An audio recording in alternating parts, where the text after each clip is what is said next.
හොඳයි පුතේ අදත් මම අත්පාරක් ගෙනාවා අත්පාරක් ගෙන අදත් වැලිමිටෙන් ගහන පාරක් වැලිමිටෙන් පිටිපසට ගහන පාර උෂිරෝ MPUG කොහොමද ගහන්නේ කියලා බලමු ඉස්සෙල්ලා මේ විදිහට අත තියාගන්න අර මුලින් නම් වගේ මෙහෙම නමාගෙන මෙහෙම අත තියාගත්තා අත තියාගෙන ඉස්සෙල්ලා මම ඉදිරි පැත්තට කරලා ඊට පස්සේ පිටිපස්සට කරලා පෙන්නනවා රයිට් කොහොමද ඉන්නකොට මේ අත මෙහෙම ගන්න මේ අත මෙහෙම ඉස්සර මෙතනින් මෙහාට තමයි පුරුදු වෙන්නේ එතන උගල ගන්න මේ 1 2 1 2 1 2 ඔයා දැන් මෙහෙම අරගෙන මෙහෙම ගත්තත් කමක් නැහැ. මෙහෙම ඉදිරියට අරගෙන මෙහෙම ගත්තත් කමක් නැහැ. හැබැයි වේග දැන් එකපාරේ ඒ සිටුේෂන් එකට විතර අපි සටන් කරන ෆයිට් කරන සෙල්ලම් කරන විදිහේ හැටියට තමයි ඔය අත එහෙට පාලට ගන්න ඕනේ. ඒ කියන්නේ මේ වගේ ඊට ප්‍රමාණයක් කවුරුත් තව ඉස්සරහ ඉන්නවනම් ඉස්සරහින් නම් මෙහෙම අරගෙන එකපාර මෙහෙම ගත්තොත් වඩාත් සාර්ථකයි. මොකද හේතුව අර බය වෙනවනේ පස්සේ මෙහෙම ආවා මෙහෙම ගැහුවා රයිට්. ඒක ඊළඟ නැත්නම් අපිට කෙටියෙන් ගන්න ඕන නම් එහෙම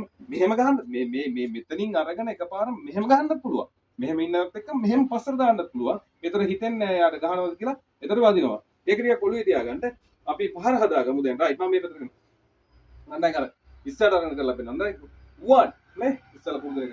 2 1 2 1 2 උරහිසෙන් කුට්ටක් බලනවනේ නැත්තම් කොට වදිනවද කියලා දන්නෙත් නැහනේ රයිට් උරහිසෙන් බැලුවට කමක් නැහැ එහෙම රයිට් 1 2 1 2 මේ අතත් එහෙම 1 2 1 2 එහෙම ඉඳලා උඹ බලන්න එහෙම ඉඳලා එකපාරම ඔහම ගැහුවත් කමන්නේ ළඟ ඉන්නවනේ මේ එකපාරම මෙහෙම ගන්න මේ අදින්න නැතුව කොහොම ගහන්නත් පුළුවන් මේ කොහොම ගහන්නත් පුළුවන් ඒක පොඩක් මතක තියාගන්න කොහොම ගැහුවේ රයිට් පාර ටිකක් සැරෙන් බදින්නම් මෙහෙම ගහනවා රයිට් දැන් අපි කොටස් දෙකකට කරලා දැන් එක කොටසකට කරමු රයිට් 1 2 3 4 මේ අතත් 1 2 3 4 right දැන් ටිකක් වේගවත් අපි ටිකක් වේගෙන් කරමු නේ right 1 2